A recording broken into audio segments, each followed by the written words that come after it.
Hello, book lovers. I'm Peg, and welcome to my channel.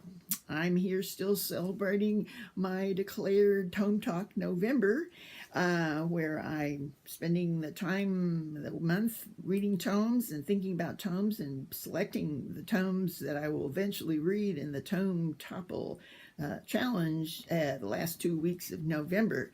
Incidentally, of course, I have my bookish necklace today, and it's a some more doing reading.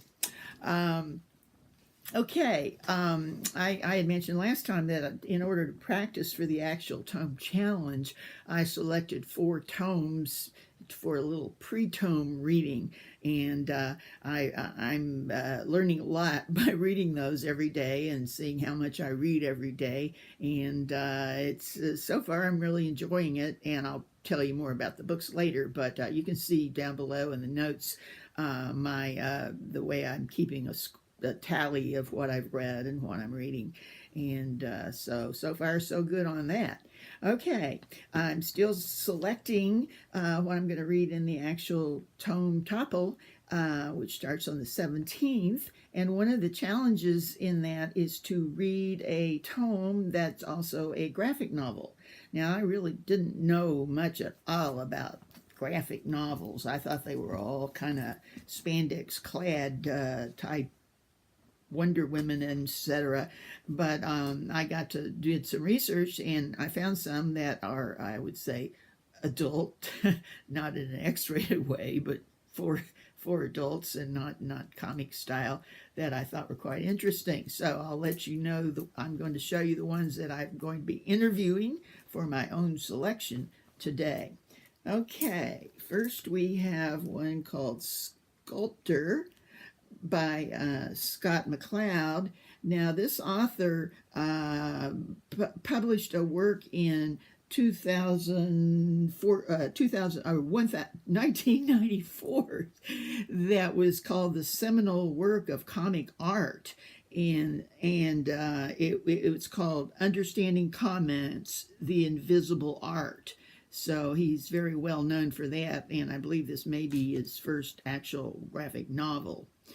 This involves a young man who's a sculptor who makes a deal with death to be able to sculpt anything he wants for 200 days, but in 200 days, death will claim its due, and of course, all deals like that don't work out so well, and a little bit of a love story in it, and so that's that one.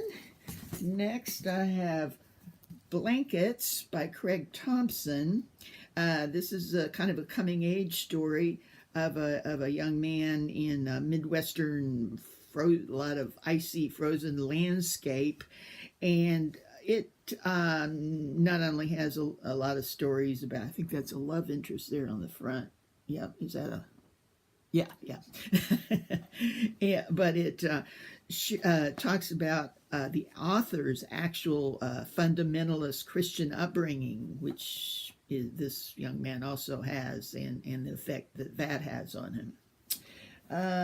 Next, I have Essex County by Jeff Lemire, and this is actually, he's written quite a few others, and this was an award-winning, actually a trilogy, but that's accepted to have that in this challenge on their graphic books to make it 500 pages. And this deals with a single town and many different characters in that town through the ages.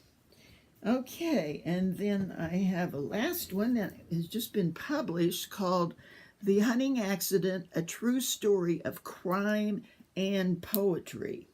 Now, this deals with a blind poet, and it actually has some Braille here at the top, which must be the title in Braille.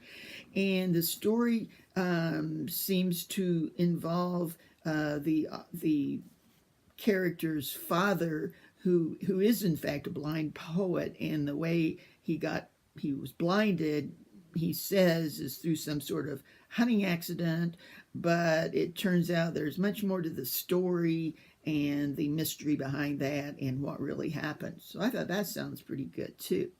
Okay, let me know if you have any suggestions for graphic novels that are tomes over 500 pages and might be a little more of catering to the adult taste.